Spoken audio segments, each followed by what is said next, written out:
Hello everyone, welcome to our channel moral मंच। तो आपका सभी का स्वागत है। और आज हम शुरू करने जा रहे हैं एक नई सीरीज एमसीक्यूज।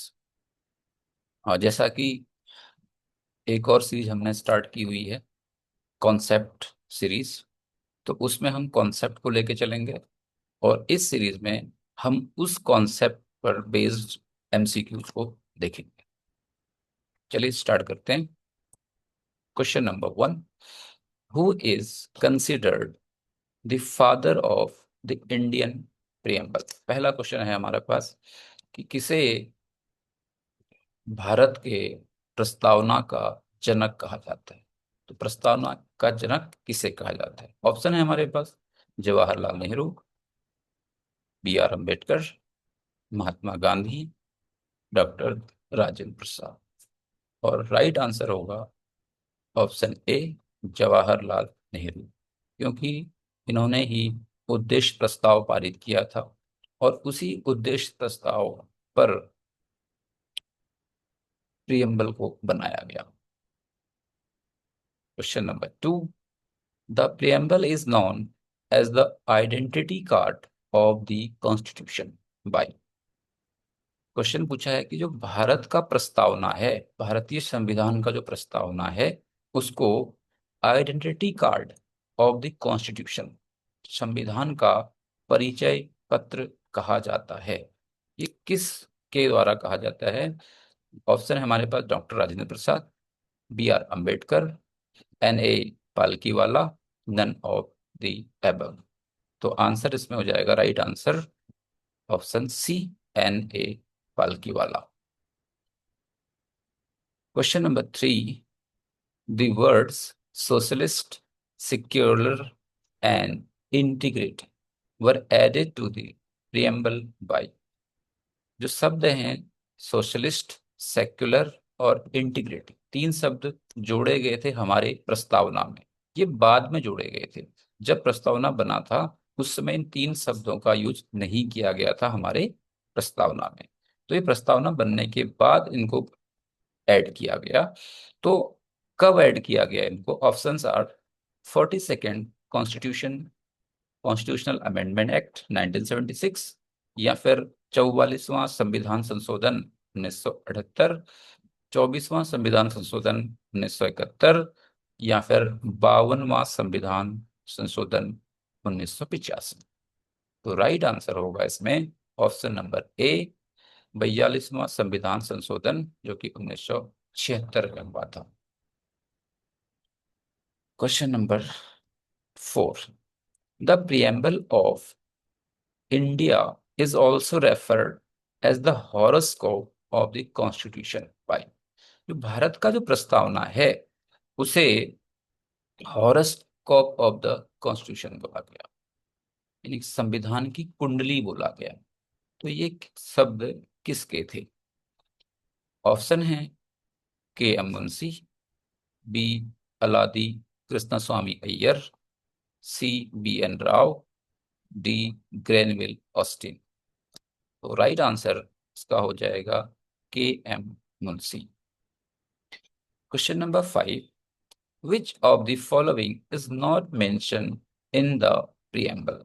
इनमें से किसका उल्लेख प्रियम्बल में नहीं है, प्रस्तावना में नहीं है? Option justice, equality, liberty, right to property. तो हमने कल प्रियम्बल पढ़ा था, उसमें जस्टिस, इक्वलिटी एंड लिबर्टी ये तीनों ही मेंशन थी। तो option number D will be right answer, right to property ये नहीं मेंशन था। Question number 6, is the preamble part of the constitution. आपसे पूछा गया प्रश्न कि क्या जो प्रियम्बल है हमारा प्रस्तावना, कि क्या ये संविधान का हिस्सा है? यानी कि शुरुआत में जब संविधान बना था तो क्या ये संविधान का हिस्सा था?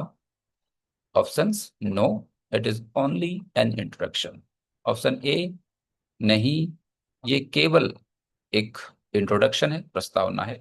B yes, after the Kesavananda Bharati case 1973, कि हाँ 1973 में Kesavananda Bharati versus state of Kerala, तो इसमें के बाद इसको संविधान का हिस्सा घोषित कर दिया गया। या C, yes from the very beginning, कि हाँ ये शुरुआत से ही संविधान का हिस्सा रहा था। और D, no it it has only symbolic value, नहीं इसकी वैल्यू केवल प्रतीकात्मक है।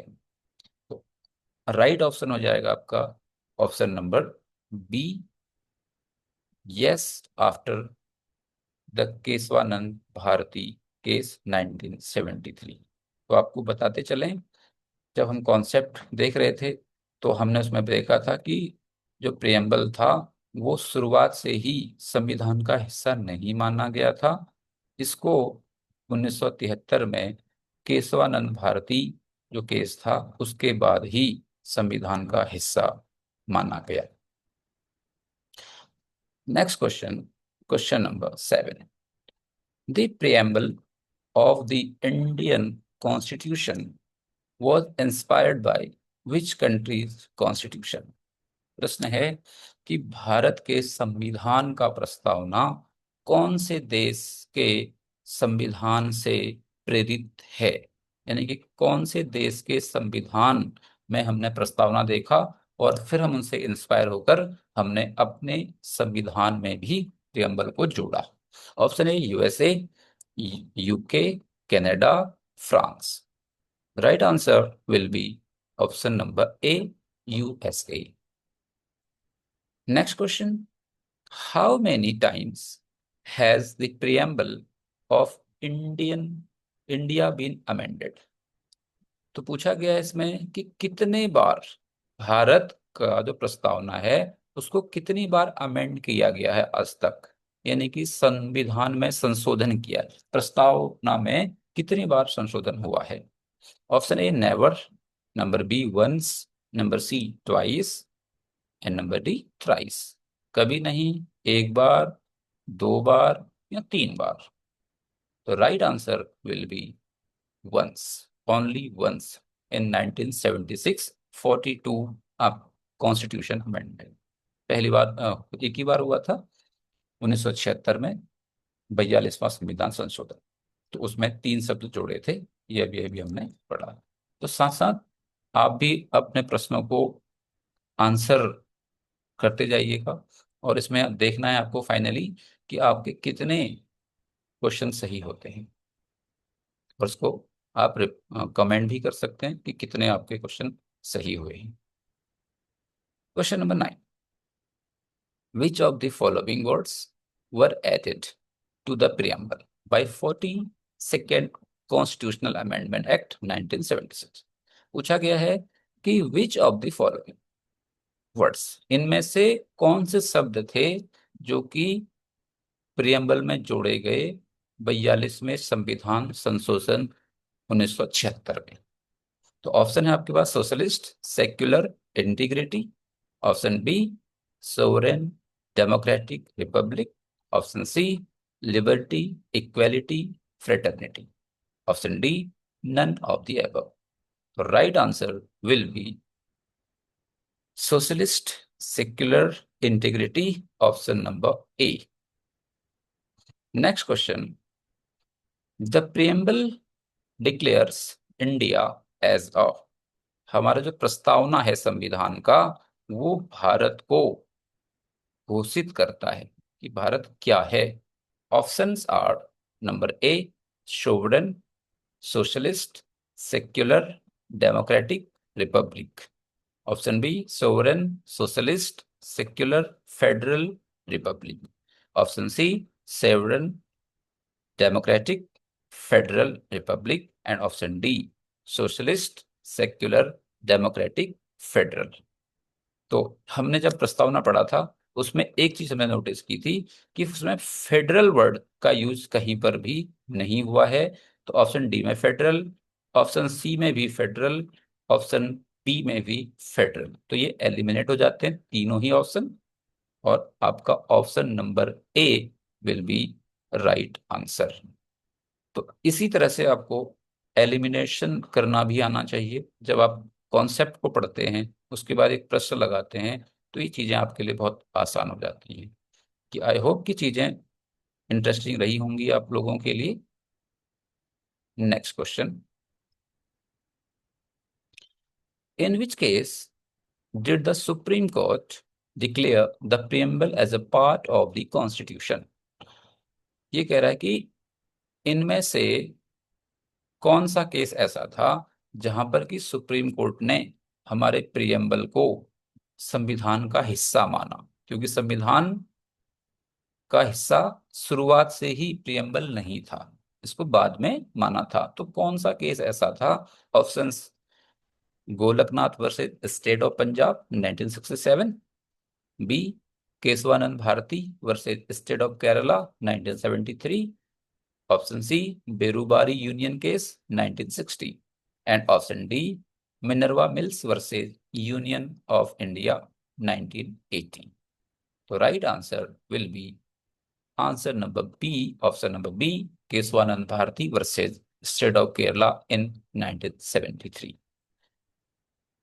Question number next, in the Berubari union case 1960 the supreme court held that, 1960 में बेरूबारी यूनियन केस में सुप्रीम कोर्ट ने माना था, क्या माना था? Options, preamble is enforceable in court of law, कि प्रियम्बल एनफोर्सेबल है यानी कि चुनौती दी जा सकती है उसको कोर्ट में। Option B, preamble is not a part of the constitution, कि प्रियम्बल हमारे संविधान का हिस्सा नहीं है। Option C, preamble is superior to the constitution, की प्रस्तावना संविधान से भी श्रेष्ठ है। और option number D, preamble is the heart of this constitution, प्रस्तावना संविधान का हृदय है। तो इसका राइट आंसर जो होगा होगा option number B, preamble is not a part of the constitution. तो 1960 में सुप्रीम कोर्ट ने यह माना था बेरूबारी यूनियन केस में कि प्रस्तावना संविधान का हिस्सा नहीं है, लेकिन 1973 में जब Kesavananda Bharati versus state of Kerala ये केस चला तो सुप्रीम कोर्ट ने अपना ही फैसला पलटते हुए ये माना कि नहीं, प्रस्तावना संविधान का हिस्सा है, संविधान का भाग है। Question number 13, which element in the preamble reflect the ideal of the French Revolution? तो इसमें से कौन सा तत्व हमारे प्रेम्बल में रिफ्लेक्ट होता है, प्रदर्शित होता है? हमारे प्रस्तावना में इनमें से कौन सा तत्व प्रदर्शित होता है, दिखाई देता है, जो कि फ्रेंच रिवॉल्यूशन का आदर्श था? Option A sovereignty, B liberty, equality, fraternity, C justice, and D secularism. तो बात करते हैं अगर हम फ्रेंच रिवॉल्यूशन की, तो फ्रेंच रिवॉल्यूशन में तीन वर्ड आइडल थे, liberty, equality and fraternity. It means option number B, B will be right. Question number next, the word sovereign in the preamble means, हमारे प्रस्तावना में जो सोवरेन वर्ड है इसका अर्थ क्या है? Option A, India is independent in internal matter only, कि भारत स्वतंत्र है अपने आंतरिक मामलों में केवल। Option B, India is under British control, कि भारत ब्रिटिश के नियंत्रण में है अभी भी। Option C, India has supreme power internally and externally, option C, भारत के पास सर्वोच्च शक्ति है अपने आंतरिक मामलों में भी और अपने बाहरी मामलों में। Option D, India can not make treaties with other nation, कि भारत दूसरे देशों के साथ ट्रीटी नहीं कर सकता, मित्रता नहीं कर सकता, संधि नहीं कर सकता। तो right answer will be option number C, India has supreme power internally and externally. Next question is, which of the following statement about the preamble is not correct? आपको बताना है कि इनमें से कौन सा स्टेटमेंट सही नहीं है भारतीय प्रस्तावना के बारे में। तो 3 ऑप्शन इसमें से सही होंगे, एक ऑप्शन ऐसा होगा जो बिल्कुल भी सही नहीं होगा, और आपको वही फाइंड आउट करना है। Option A, it is justiciable and enforceable by the court. तो ऐसा मामला जिसे अदालत में चुनौती दी जा सके उसको बोलते हैं enforce justiciable and enforceable by the. Option B, it can be amended under article 368, की प्रस्तावना को संशोधन किया जा सकता है 368 आर्टिकल के अंदर। It serves as the guiding philosophy of the constitution, की प्रस्तावना एक दिशा निर्देशक फिलॉसफी का कार्य करता है संविधान की। Option D, it declares India as a sovereign socialist secular democratic republic. प्रस्तावना भारत को संप्रभु, समाजवादी, धर्मनिरपेक्ष, लोकतांत्रिक गणराज्य घोषित करता है। तो option number B, C and D, it will be right. It means ये जो संविधान ये प्रस्तावना में करेक्ट है, सब प्रस्तावना के अकॉर्डिंग, तो ये बिल्कुल सही है डी। तो option number A will be right answer. It means ये करेक्ट नहीं है, और क्वेश्चन में ये पूछा है कि करेक्ट कौन सा नहीं है। तो आपको ध्यान से प्रश्न पढ़ना है कि प्रश्न में पूछा क्या जा रहा है। तो ये भी आपको ध्यान देना है कि कितने आंसर आपके सही हो रहे हैं, कितने आपके गलत हो रहे हैं। तो ये लास्ट में इसको टोटल हमें करना है। टोटल 24 क्वेश्चन है हमारी इस सीरीज में। Next question, the words we the people of India signify. जो शब्द है हमारे प्रस्तावना में स्टार्टिंग वर्ड कि we the people of India, हम भारत के लोग, ये जो शब्द है वो क्या दर्शाता है। Option A, the sovereignty of the Indian parliament, ये दर्शाता है कि भारतीय जो संसद है वो संप्रभु है। संप्रभु मीन्स डिसीजन लेने की जो पावर होती है, it is called sovereignty. B, sovereignty of the Indian judiciary, ये दर्शाता है प्रस्तावना कि भारतीय जो न्यायपालिका है वो सोवरेनिटी है, यानी कि उसमें वो संप्रभु है। Option C, the sovereignty of the Indian people, भारत के जो लोग हैं वो संप्रभु हैं। और option D, the sovereignty of the Indian president, कि भारत के जो राष्ट्रपति हैं वो संप्रभु हैं। तो right answer will be the sovereignty of the Indian people, कि यह दर्शाता है कि भारत के जो लोग हैं वो संप्रभु हैं। क्यों हैं? क्योंकि जो सारी पावर है वो किसके हाथों में है? वो भारत के लोगों के हाथ में। क्यों है? Because we are dealing in democracy, है ना, क्योंकि हम डेमोक्रेसी में हैं, इसीलिए तो पावर जो होती है वो लोगों के पास होती है। Question number next, in which language is the preamble written. जो हमारा प्रियम्बल था, जो प्रस्तावना था हमारे कॉन्स्टिट्यूशन का, संविधान का, वो कौन सी भाषा में लिखा है। ऑप्शन ए, हिंदी ओनली, केवल हिंदी में। ऑप्शन बी, इंग्लिश ओनली, केवल अंग्रेजी में। Option C, Hindi and English both, Hindi और अंग्रेजी दोनों में ही। या ऑल इंडियन लैंग्वेज, सभी भारतीय भाषाओं में। तो right answer will be option number C, Hindi and English both. Next question is, the preamble was enacted by the, जो प्रियम्बल था उसे इनेक्ट किया गया था, उसे लागू किया गया था।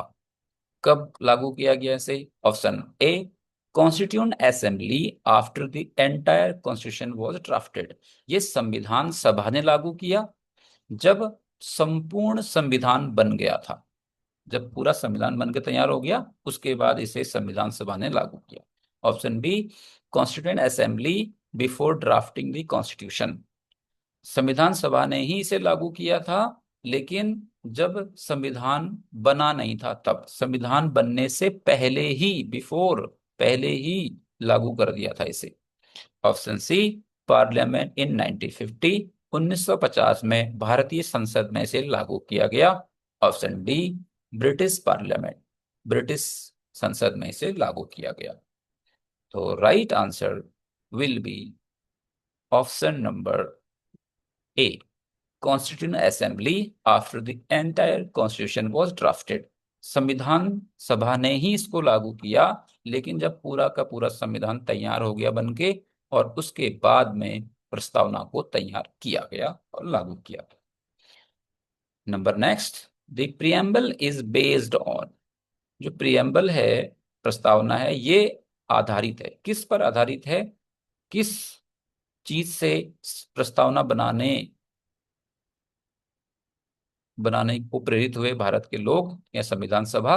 Option A, Nehru's objective resolution 1946, B, Mountbatten plans यानी कि माउंटबेटन योजना, तीसरा Cripps mission report, Cripps mission के द्वारा, या साइमन कमीशन की रिपोर्ट के द्वारा। तो option will be A, right answer, Nehru's objective resolution 1946। जैसा कि हम इससे पहले इस टाइप का एक क्वेश्चन लगा चुके हैं ऑलरेडी, और कॉन्सेप्ट वाली क्लास अगर आपने देखी है तो उसमें आपने पढ़ा है। अगर नहीं देखी है आपने वो क्लास, तो वापस एक बार चैनल में जाएं और उसे देखिए, ताकि आपके जो कॉन्सेप्ट हों वो क्लियर हो सके। लास्ट 4 क्वेश्चन रिमेनिंग, आपको देखना है कि कितने क्वेश्चन आप सही कर सकते हैं। Question number 20, the preamble secure justice in. हमारे प्रियम्बल में, हमारे प्रस्तावना में क्या जस्टिस, कितना जस्टिस दिया हुआ है, यानी कि कितने टाइप का जस्टिस, न्याय की बात करता है हमारा प्रस्तावना? Option A, social political and legal spheres, यानी कि सामाजिक, राजनीतिक और कानूनी क्षेत्र में। B, economic, legal and political sphere, आर्थिक, कानूनी और राजनीतिक क्षेत्र में। Option C, social, economic and political sphere, सामाजिक, आर्थिक और राजनीतिक क्षेत्र में।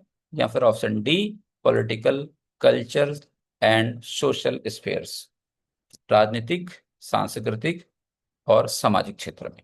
तो right answer will be social, economic and political sphere, सामाजिक, आर्थिक और राजनीतिक क्षेत्र में जस्टिस है। 3 टाइप का जस्टिस यहाँ पर मिलता है। 21, विच वर्ड इंडिकेट दैट। कौन सा शब्द संकेत करता है कि India is free to conduct its internal external affair, कि जो भारत है वो अपने आंतरिक मामले और बाहरी मामलों को करने में स्वतंत्र है? Option A, secular, B, republic, C, sovereign, D, democratic. तो answer will be C, sovereign country. तो India is a sovereign country. Question number next, which constitutional amendment describe. कौन सा संविधान संशोधन डिस्क्राइब करता है, वर्णन करता है, preamble is an integral part of the constitution, की प्रस्तावना भारत के संविधान का अभिन्न हिस्सा था, इंटीग्रल पार्ट था? ऑप्शन ए, 24th कॉन्स्टिट्यूशनल अमेंडमेंट, या फिर ऑप्शन बी, 39वां संविधान संशोधन, क्वेश्चन सी, 42वां संविधान संशोधन, D, none, it was a judicial pronouncement, कि नहीं, किसी भी संविधान संशोधन में नहीं किया गया था, ये अदालत द्वारा किसी मामले पर दिया गया आदेश था। तो आंसर विल बी डी, अदालत द्वारा किसी मामले पर दिया गया आदेश। कौन सा मामला? Kesavananda Bharati versus state of Kerala. Question number next, the preamble is non justiciable because. जो प्रियम्बल है, प्रस्तावना है, वो नॉन जस्टिसेबल है। नॉन जस्टिसेबल का मतलब इस पर अदालत में कोई भी सुनवाई नहीं हो सकती। क्यों नहीं हो सकती? It has no legal validity, इसको कानूनी वैधता नहीं है। It is only an introductory statement, ये केवल शुरुआती कथन है। It can not be enforce on a court of law, इसको कोर्ट में नहीं मुकदमा चलाया जा सकता। या फिर option D, all of the above. तो right answer will be it can not be enforce in a court of law. Last question, the word Republic in the preamble indicate. जो शब्द है हमारा रिपब्लिक हमारे प्रस्तावना में, वो क्या दर्शाता है, किस बात को दर्शाता है? Option A, president is the nominal head, ये दर्शाता है कि जो हमारे राष्ट्रपति हैं वो मनोनीत हेड हैं, अध्यक्ष हैं। या बी, मोनार्ची इज एस्टेब्लिश्ड, या फिर राजतंत्र स्थापित हो चुका है। या C, head of state is elected, कि जो भारत के हेड हैं वो चुने हुए हैं, चुनाव द्वारा उनको चुनाव द्वारा उनको इलेक्ट किया गया है। या डी, जुडिशरी इज सुप्रीम, या फिर जो न्यायपालिका है वो सुप्रीम है। तो इसमें से कौन सा इंडिकेट करता है? तो right answer will be head of the state is elected, it is called Republic, इसी को रिपब्लिक रहता है। तो ये थे क्वेश्चंस। तो आई होप कि आपने क्वेश्चन अपने लगाए होंगे, और कितने राइट हैं कितने रॉन्ग हैं आप इसको कमेंट में मुझे पोस्ट कर सकते हैं। तो थैंक्स फॉर वॉचिंग, मिलते हैं नेक्स्ट वीडियो में, तब तक के लिए नमस्कार।